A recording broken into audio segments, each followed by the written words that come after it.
AC রুমের ভিতরে থেকে মা বাবু বাজারে তোরা ডাকটা গেলাম আয় বাজারে আয়, আমরা বাজারে মাঠঘাটের কামলা। আমরা উপদেষ্টাদের বেতন বাড়ছে ৭,৮০০ টাকা। উপদেষ্টা বলা যাবে না, সরকারি চাকরিজীবী, এরা তো সরকারি। মহার্ঘ ভাতা 25% বাড়াইছে, এর মধ্যে সর্বোচ্চ ভাবে ৭,৮০০ টাকা, সর্বনিম্ন ৪,০০০ টাকা। সরকারি চাকরিজীবীদের হয়তো পে স্কেল দাবি ছিল, ঠিক আছে, এদেরকে মহার্ঘ ভাতা দিছে। যারা সৎ কর্মচারী আছেন, কর্মকর্তা আছেন, তাদের প্রতি সম্পূর্ণ সম্মান শ্রদ্ধা ভালোবাসা রেখে বলছি, যারা একেবারেই সৎ তাদের অনেকের বেতন ১৪,০০০, ১৫,০০০, ১৮,০০০, ১৯,০০০, এই বেতন আসলে চলা যায় না। আবার ওই দিক থেকে আপনার যদি আমাদের ইসলামিক দৃষ্টিকোণ থেকে সমাজের ইমাম, মুয়াজ্জিন, এদের বেতন কত?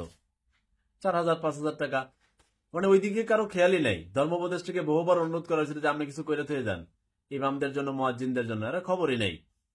এরপরে আরো বহু সেক্টর আছে এরকম বেতন কম। পাশে আপনার এই কি যে ডাক বিভাগের কোন একটা সেক্টরে ৪,৫০০ টাকা বেতন আছে। আর যাই হোক, এখন সরকারি কর্মচারীদেরকে মহার্ঘ ভাতা দেওয়া হয়েছে, ঠিক আছে, দিচ্ছেন। এখন ইউনূস সরকার যে কামটা করলেন গত ২-১ দিনে, ১০০টা পণ্যের উপরে আপনারা ভ্যাট বাড়াই দিলেন। সেবা, হ্যাঁ, ফল ফলাদি থেকে ধরে, ডিটারজেন্ট থেকে ধরে, আপনার মোবাইল রিচার্জ থেকে ধরে সবকিছু আপনারা কারবার সারি ফেলাইলেন। মানুষের আয় রোজগার কি বাড়ছে? বাড়ে নাই। তো আপনারা IMF আপনাদেরকে শর্ত দিছে, ঠিক আছে, আপনারা আদায় করবেন। জনগণকে একবার জিজ্ঞেস করার প্রয়োজন মনে হয় নাই? যেই যে দাম আপনারা বাড়াই দিবেন, ভ্যাট বাড়াই দিবেন, এক মূর্খ কইতেছে, আমার মনে নাই, সে কইতেছে ভ্যাট বাড়ছে তো দ্রব্যমূল্যের দাম তো বাড়বে না। তো মা বাবু তো এসি রুমের ভিতরে থাকে, ও জানে না তো? এসি রুমের ভিতরে থেকে মা বাবু বাজারে তোরা ডাকটা গেলাম আয় বাজারে আয়, আমরা বাজারে মাঠঘাটের কামলা। আমরা তোদের মতো আমলা না, তোরা আমলা এনে বসে কস ভ্যাট বাড়লে দাম বাড়বে না। মাওয়ার পুত বাংলাদেশের আই লাভ ইউ ব্যবসায়ী আছে, জানোস না? যে ভ্যাটের ভাড়ার যখন অপশন আসবে, পণ্যের দাম যে বাড়বে। কালকে রাত্রে ৩১০০ টাকা আঙ্গুর ৬ কেজি প্যাকেট, যেটা আমাকে ব্যবসায়ী বললো, ফল ব্যবসায়ী, কয়টা ৩৬০০ টাকা হয়েছে। মাওয়ার পু খবর বললো ভ্যাট বাড়লে পণ্যের দাম বাড়ে না। তো ওই দোকানদার যে এবং শিল্প প্রতিষ্ঠান যে ভ্যাটটা দিব, কার পকেটে দিব? ওদের বাবার পকেটে দিব না জনগণের পকেটে দিব? চিন্তাই করে না।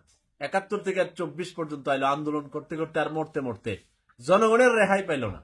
জনগণ শুধু পয়সা দিয়ে যাবে, পয়সা। জনগণে কামলা দেয়া কামাইবো, আর এগুলো টাইনা টাইনা সিরা সিরা সরকাররা লয়ে যাইব। রাজনৈতিক সরকারগুলো যখন থাকে, তাদের নানান ধান্দাবাজি থাকে, জনগণকে কম ভালোবাসে। আমরা মানি নিলাম যে এরা সমস্যা আছে। তো বেটা, অন্তর্বর্তীকালীন সরকার, আপনাদের সমস্যাটা কি? আপনাদেরকে বসাইছে ভ্যাট বাড়ানোর জন্য? IMF এর লোন লবেন না, যেটা লবেন শর্ত দিছে, কিস্তি আমরা চালায়াম, আবার আমরা সবকিছু আমরা দিয়ে দেবো। জনগণ হচ্ছে রোহিঙ্গা, হ্যাঁ? আর সারা বাংলাদেশের লোক আস্তে করে চুপ করে বয়ে রয়েছে। কেন? এই সরকারের যখন অন্যায় করবে, আপনি প্রতিবাদ করলে কি আমরা ধরে লয়ে যাবো গা? হ্যাঁ, আমি যে এই সরকারে যখন আপনার ভুল ডিসিশন নিচ্ছে, এই ভ্যাটের মতো এরকম হটকারী সিদ্ধান্ত নিচ্ছে, আমি বারবার প্রতিবাদ করতেছি না? তো আমরা কন মিলে, আসিফ নজরুলের কন মিলে আমার লয়ে যেত গা। আমি খালি দিয়েই যাই। হ্যাঁ, জনগণ একটা কামলা পড়ছে, জনগণ মানে দেশে জন্মগ্রহণ করে পাপ হয়ে গেছে, টেয়া কামাইবো আর টেয়া এদেরকে দিয়ে যাইব। যে সরকারে আইব এর মজার ইনকাম। প্রথম চাঁদাবাজ তো সরকার। যে সরকার চাঁদাবাজ, চাঁদাবাজি বন্ধ করবো কিভাবে?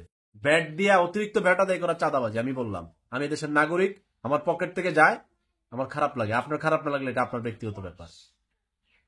এই দেশের সরকারি কর্মচারী যারা আছে এরাই থাকুক, আর সরকার থাকুক, আর জনগণ যারা আছে, বেসরকারি লোক আছে, কৃষক আছে, কামলা, সব মরে যাক, নাহলে চলে যাক।